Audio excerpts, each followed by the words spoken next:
tackle. Obviously, family night happened. I was just wondering, what do you recall about that time? What was going through your mind? And at what point did you start to realize that you guys might actually have something really special once he sat in there? Yeah, I remember, Brian's such a talented guy. We were talking about moving him over there. Um, if I may uh, talk about Brian's toughness, he played about 20 plays on a torn ACL on family night. Um, so anyone who would ever even dare question the toughness of Brian Balaga, there's Exhibit A. Um, but I knew of Dave, same agency. He roomed with my little brother during uh, like the lead up for the combine. So I'd known him. I'd known his older brother Eric for a long time. He's still a real close friend of mine. Um, Played in the league. Eric played in the league for a while. So I knew about Dave. He, was a little different back in those days, a little quieter. Hair was probably a little shorter. Body, a little leaner maybe. Um, but talent-wise was always there. I think the thing about Dave that maybe doesn't get looked at a lot is he was kind of a later bloomer, and as was I. And I think a lot of times when you're in that position, you learn skills, um, that maybe outside your position group because you haven't kind of maybe always been the biggest and strongest or, a guy who played those positions. So I think Dave's athletic ability, you could see it right away. He had great feet. And as the set came along, you knew that he had a chance to be pretty special. The thing that he did and he continued to do is work on his body. And I work out with him in the off season out in California. It's a lot of fun, a really good group that's had a number of Packer players over the years, including Clay Matthews. And off-season Clay is so much fun. But Dave, Dave works really hard in the off season. I think he bulked up to really combat the bull rush. Feet wise, he's really hard for guys to get around him because he's so wide, gets a beautiful pass set, and it's just great feet. But the bull rush is where I think he really improved, just standing his ground against guys who want to kind of take two steps and come straight downhill at him. Look, he's super reliable. Never really worried too much about him. And he proved himself early on in that season that he was going to be a guy who had a chance to be a mainstay for a long time. I think the beauty in bringing him back and giving him a chance to get some more years here is he can maybe have a chance to be a lifer. I know that might not be the case for a lot of longtime guys, but I think you can now talk about him as not just a Packer Hall of Famer, but he has a chance to be a yellow jacket as well. Steve McGargy.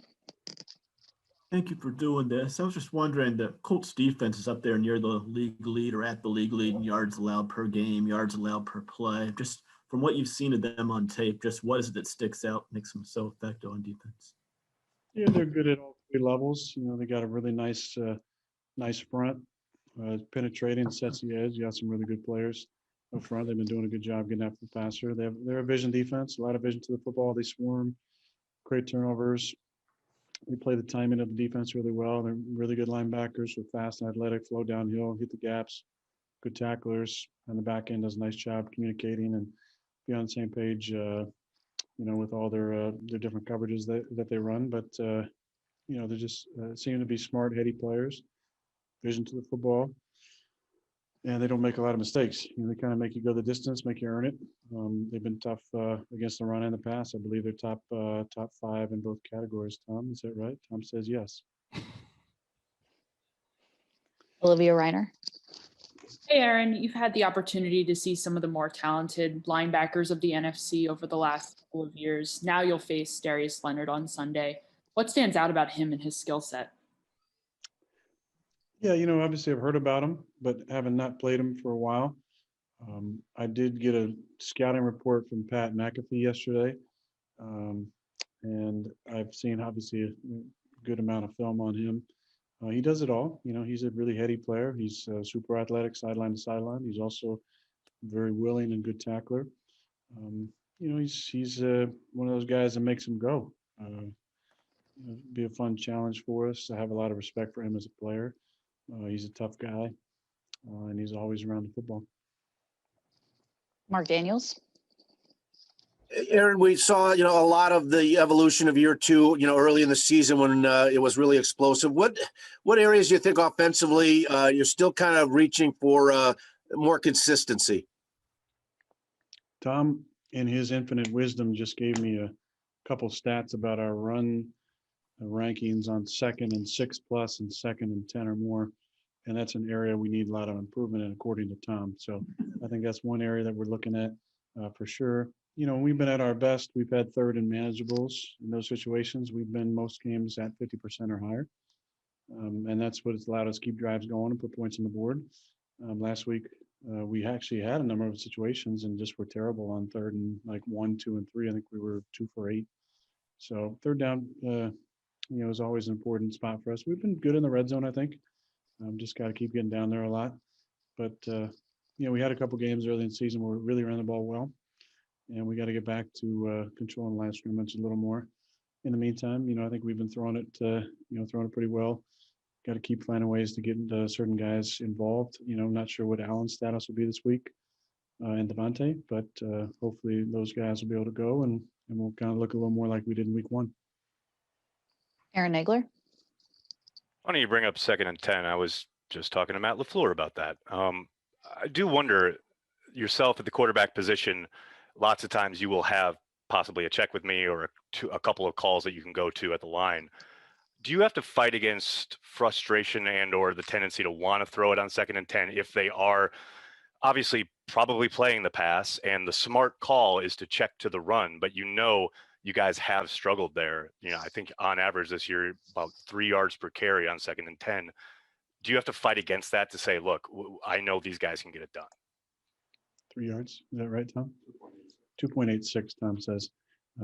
So yes, it's a roundup in that case. But I was trying to be generous. Thank you, Nags. I appreciate that.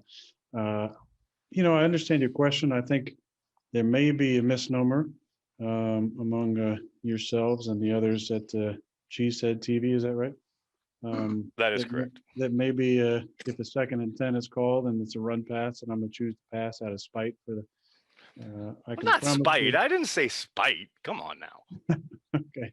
You know what? I think a lot of times in those situations, we do have advantageous looks to run the ball. I think it comes down to the defense understanding that. Now, if they give you some sort of softer shell on the back end, a lot of times there's line movement up front, or they're doing something with their gap control. And we just, I think, got to do a better job communicating and then just it all being tied together. The best runs are when not just blocked well, but it's set up by the back.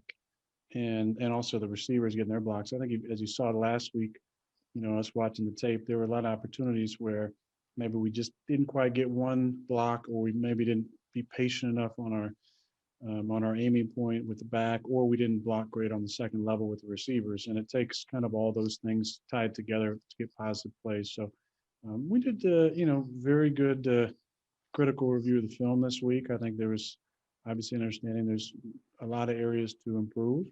That's a coach's dream, I think, when you win and you can really coach the guys up. As players, we just need to be a little more accountable with the little things and the details if we want to be a great team. Mike Spofford.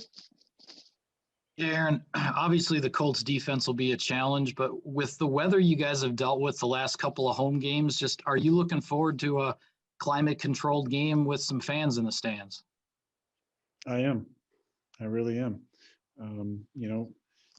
At the same time, went outside the last couple nights. It was beautiful. There was like no clouds in the sky. The stars were out. And I was like, damn, why can't we play in this weather? It was, it was like 20 degrees, it felt like, and just beautiful. And I was thinking moving forward, I believe we have 5 cold weather games down the stretch, 4 at home, and then obviously Chicago will be cold down there. So I look forward to those games. We always have played good in that type of weather. We've had some good ones inside a dome as well. It'd be nice to have some fans there. I'm sure there'll be a lot of Packer fans in the stands, which is exciting. And it brings just a little bit, obviously, that atmosphere back to the game that we miss not having people around. But as much as I don't mind a controlled environment, I do enjoy those nice 20-degree weather games, maybe a little snow in the wintertime, we won a lot of those games. Bill Huber, Hey, Aaron, I'm not sure if you think a lot about measuring stick games, but are you interested or excited to see how you guys measure up against Indianapolis's defense? I mean, through no fault of your own, you've played a lot of weaker defenses so far. This will be a really, really stern test for you guys. Yeah, Bill, you know, I think every game is a measuring stick, and there's things that, you know, ways that we can look at every aspect of our matchup and use it to our advantage when critiquing ourselves or coaching up certain things. You know, numbers are used to project things, but they're also a reflection of performance. And obviously, they've had really nice performances so far through 9 games on defense. We've done really well on offense, so it is a good matchup that we look forward to. But you know, I don't know about measuring stick. I think every week in the NFL, you know, it's about winning and it's about execution. And we've played great defenses in the past and done well. We've played defenses that rank really low and not done well. So it just depends on the execution and how things match up on Sunday. Rob Domofsky, Hey, Aaron, was it your decision to give up the union rep position? And if so, how much of that was due to the frustrations over the CBA that you so eloquently expressed on Jason's show and some others in the spring? Yeah, Rob, I wasn't real happy about the way things went down. I think from last season, negotiating without a current player in the room, and then, you know, the things that happened in Indy and the way that the vote went. Yeah, I wasn't, you know, real excited about it. I wanted to get involved in an important year because, you know, I thought it was a good look for the union. You know, I can't say I was heavily involved. I came into some of the meetings late and, you know, at the combine, but I think it's time for somebody else to take that role who, you know, wants to, you know, spend a week of their life, you know, sitting in meetings and going through all that. To me, that's just not what I want to do at this point in my career. Gotcha. Mike Clemens, Hi, Aaron. I wanted to ask you about the progress and the potential of 2 of your receivers, EQ, who's battled through some injuries, and Malik Taylor, who, you know, you started to see him used in a variety of ways and plays during that training camp, and he makes the roster without a preseason game. And the other day, Sean Menenga said he's one of his top 3 guys that hustles on special teams. Yeah, Mike. So what do you want me to say? What's the question? What's the progress, EQ, and the potential of Malik Taylor on this team? Yeah, I think the key for both those guys is the mental side. You know, EQ obviously been dealing with some physical stuff, but mentally, I would say that he's ahead of Malik just because he has that rookie year where he played a bunch. I thought from a physical standpoint, he looked a lot better last week running around. He ran some nice routes. It's just, I think, about him getting comfortable again on the field and feeling good about his body. Malik is just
you.